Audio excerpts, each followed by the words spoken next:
Hello. Perhaps some of you are wondering what I'm doing carrying around a stepladder. Well, let me assure you, I was hanging pictures and not people. But there may be some others of you who know that I have another interest besides movies, and that's an interest in fine arts. And some of you may have read in the papers that Sears is starting a department, a section of fine arts. But before I tell you about this, let me go back about 3 months ago and tell you how it all started. George Struthers and Frank Stover came out to Hollywood one day and asked me if I would be interested in making a collection for the fine arts section of 621. You see, I'm already catching on to your language. Well, I was tremendously excited by this challenge because I have always felt that the fine arts should be brought to the people, to the great numbers of people around this country. And suddenly I was presented with the opportunity to do it in the company that represents more people than any other company in America, and that probably has contact with more American people than any other company. So a lifelong desire of mine was fulfilled. And I was given a white card, a carte blanche to go ahead and form a collection of fine art that Sears could back up with their great guarantees of quality or your money back, and to make it as exciting to you all and to the public. So I accepted the challenge, and I started making a collection of fine arts. Also, I met up with a fellow out in California who worked with me in the Sears store there, named Chuck Pearson, who told me a great deal about Sears and what the customers like, what they are like, and showed me something that was very important to me and which I had always believed, was that I must make a collection that would appeal to all kinds of people, to people who had never seen art before, perhaps to people who were enormously aware of art, all kinds of people. Well, this was indeed a challenge, and I started out, in the last 90 days, I've collected about 2,000 paintings. Now, the arts are nothing new at Sears. As you know, in 621, they have been selling reproductions and other kinds of works of art, but never really fine art originals. I believe that reproductions have a great place in the home. They teach and they satisfy a need for decoration. But there is no excitement in the world like the excitement of owning an original work of art. Now, I feel that an awful lot of people suffer under two misapprehensions about art.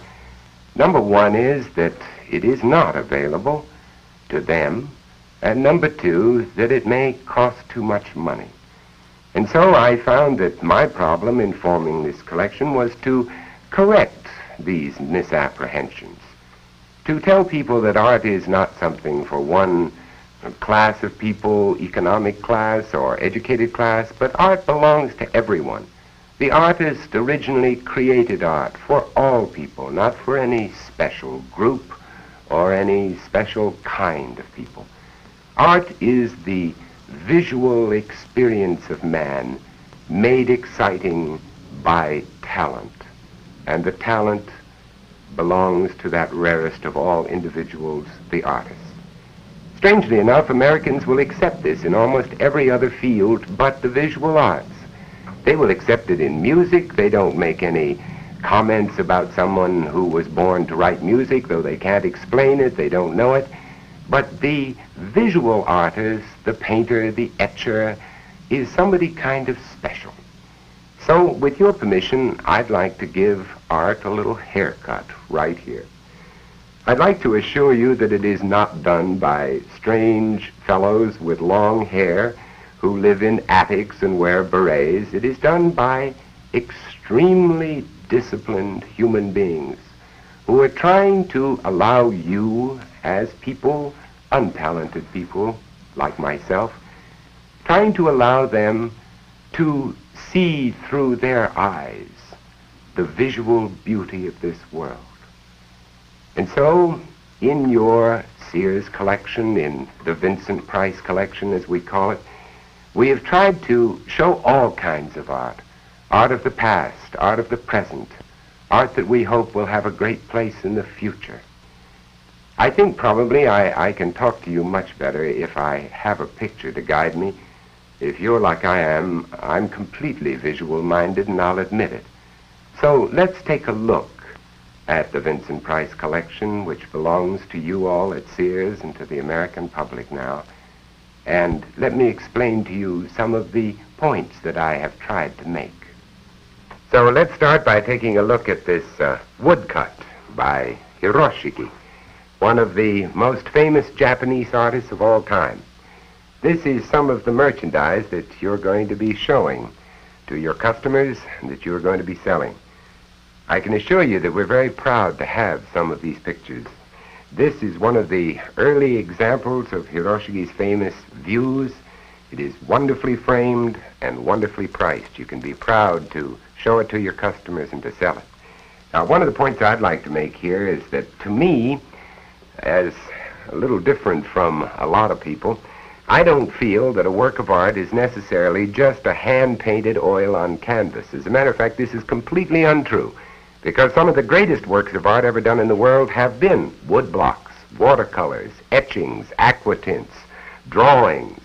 There are hundreds of different mediums, not just oil paintings, but here is an example of a very fine oil painting. This is by one of the top young French painters named Babeline. He's very much in vogue at the moment. This, again, is a wonderful decorative piece and a fine work of art. Now, another thing that I would like to say to all of you is that art doesn't necessarily have to be dead serious. It can be comical, it can be fun, it can be, as in this case, almost bawdy and still be very good art. This is a drawing by one of the most famous cartoonists who ever lived, Heinrich Clay. And they're very rare, and I think you will have great fun showing this to your customers. Believe me, it's all right. And it's a terrific value, almost as good a value as Sears stock. Not quite. Come on now. And now let's look at this here. Something else to show the variety of this collection. This is a painting by Federico Gentilini, one of the top painters of modern Italy. It's done in a very strange technique. It's oil on canvas, to be sure, but also the painter mixed a little sand with the oil so that it gives the texture of a wall, which the Italians love so much. Now, here's a picture by a local artist in Chicago. His name is Gustav Leichen. He was born in Yugoslavia, has worked down in Argentina, and now lives in Chicago. He painted this picture, which I will guarantee you will be one of the most popular things in the whole collection.